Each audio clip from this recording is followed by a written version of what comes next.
so speaking of David Seymour, they've announced this new charter school for secondary students with autism. Now, obviously, we know that there's kids with autism in New Zealand that really need support, or need extra support in their classrooms. They might need technology, they might need extra resources, maybe a teacher aide, things like that.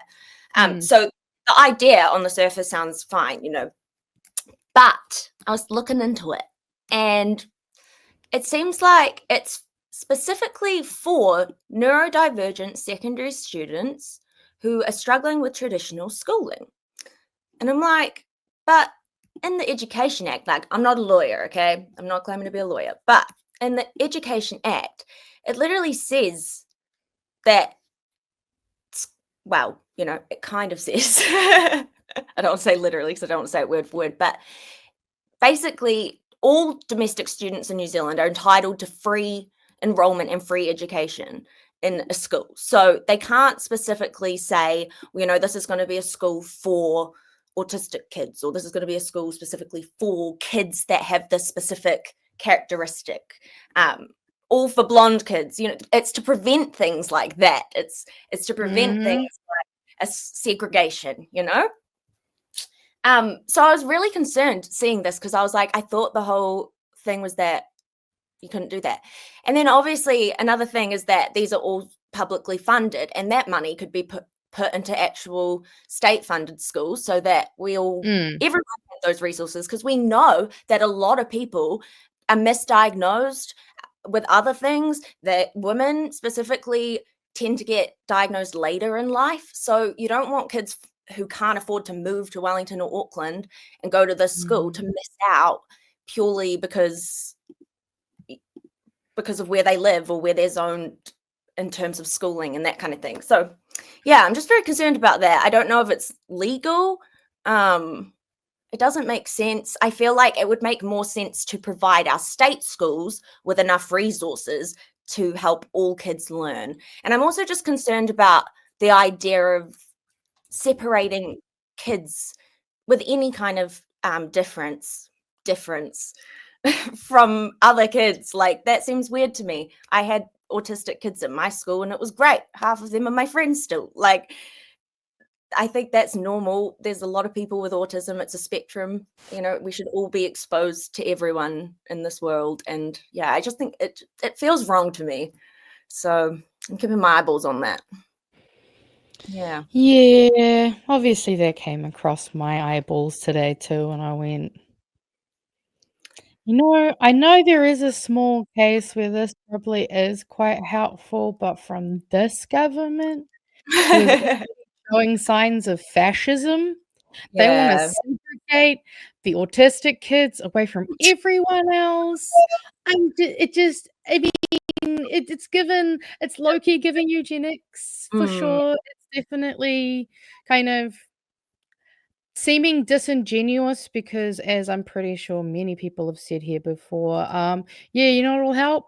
More funding in normal schools. Because that's Yes. the thing is, like, it also made me, when you were talking about that, I just had this memory of watching Malcolm in the Middle and thinking of the way they always made the kids in the special class, come across, and that has always added to the stigma and stuff that kind of also comes along with it. And it just feels like you're setting kids up to automatically be, being told they're in the R class and all other forms of horrible things. So, yeah, I think had this been like, had there been some consultation or call for this, and kind of if it was done maybe with a government that could be trusted more.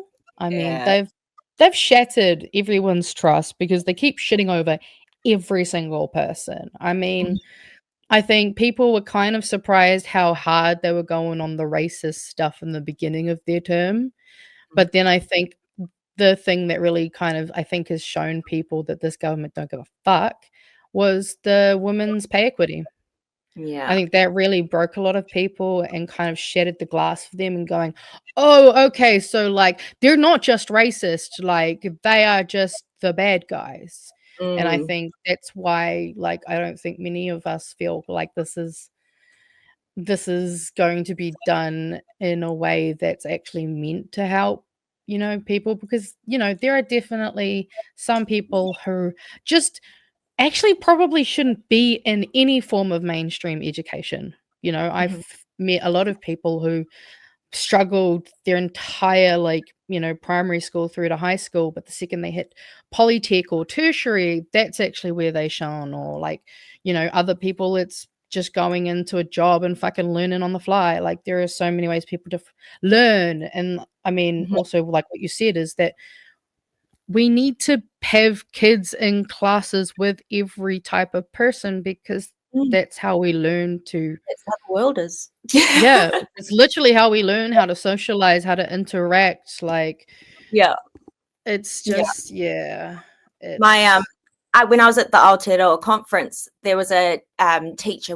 I'm just grabbing his name, William Wallace, and I heard him speak, and he was incredible. So he has autism himself, and he called himself neurospicy, and he said his kid also has autism. But he's a teacher, and he specifically studied REM sleep, which is super interesting. But he specifically teaches like making video games, which is super cool. And they've just had that rebate. So that's great for people like him. mm, So he was talking about how uh, children are coming into a world where AI is just inevitable. They can get knowledge at their fingertips. They just have to ask a question. But if you ask a child how confident they are in their answer, that can reveal a lot about whether or not they know what they're talking about, if they understand it, or if there's like something missing. And it provides a way for you to, because AI is so overconfident, it provides a space for you to be like, why were you so confidently wrong? What's missing there, without having to accuse a child of using AI or being bad. So there are autistic experts in this space that we should be listening to for how we could be teaching and helping implement things that work for autistic kids for everyone. Because I was like, that's a great approach. I think confidence is totally something that can teach critical thinking. And yeah, just that's the kind of thing and people we should be listening to, I think, in absolutely. education. And I mean, Mm. I see this question here, and I think maybe some people have not quite understood us. I'm not saying that this isn't something that is necessary. What I'm basically saying is I don't trust this government to deliver it properly. Mhm. Because yes, there are definitely like times where, because like again, like I said, some people should not be going to these places. Like, there are some Mhm. people who would probably benefit from a completely different type of education that can kind of segue them through work experience or other different types of things. However, again, it's hard to trust this government when they've shown how little they care about, you know, And also, most special schools are not minorities. charter schools.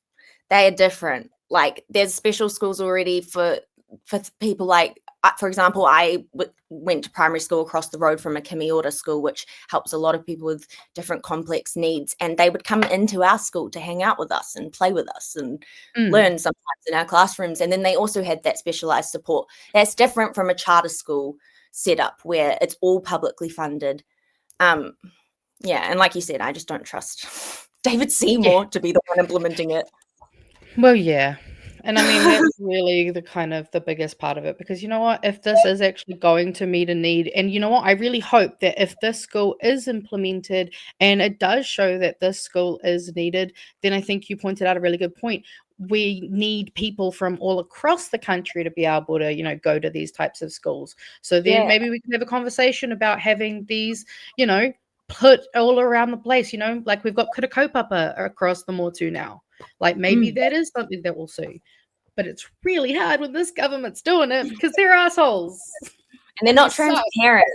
Yeah, that exactly. I mean, we've seen what's been There's going always on with all the that. question of what's the catch. There's always that question, because on the surface I see things and I'm like, oh, this seems really good. Like a lot of stuff that I think it was something that Chewie ended up. There was the report that came out from the literacy stuff with the mnemonics test and all that thing.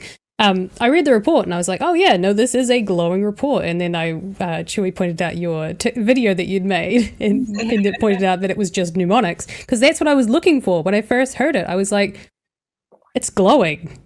But that seems quite quick. So I looked into the report, and the report was also glowing. But you pointed out a great couple of things. It's like it's not an independent report, and it's looking at one very small part of what is it? Structured literacy, which is can you sound out a word? Different schools, different sets of kids. So very misleading. Yeah. So which again, always got why trust exactly. Like we've seen what they're doing to the curriculum. We can't trust them with mainstream schooling curriculum. You think I'm going to trust them with this shit? Like, I really hope to be proven wrong, and it turns out awesome, and it goes well, and it really provides, and actually could even maybe be used as a guide or a structure of how to kind of, maybe make mainstream school more accessible or add them in around. Like there is a lot of conversations that could be had around that.